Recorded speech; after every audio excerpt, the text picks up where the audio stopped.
Hello guys, I'm making a salted duck eggs.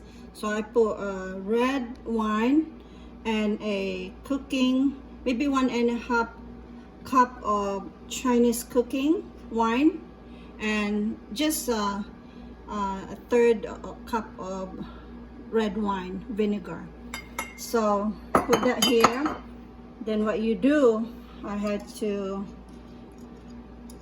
put this here and put salted, and I will keep this here for 5 to 8 months, 5 to 8 weeks, and you cover this for, you make sure that it's all, the air is all out, and not that hard.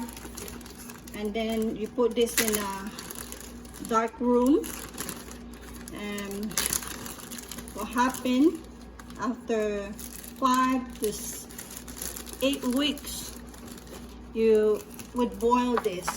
You will boil this, and then when it boils, you leave it there for 6 minutes, and then you take it out.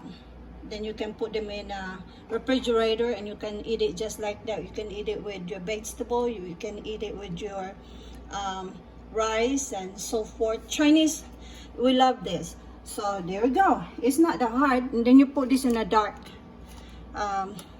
leave it there for 6 to 8 weeks, and then you cook it. You boil it. Then you boil it, then you leave it for 6 minutes, and then you serve it. Okay guys, have fun now, and I will give you the follow-up for this. All right.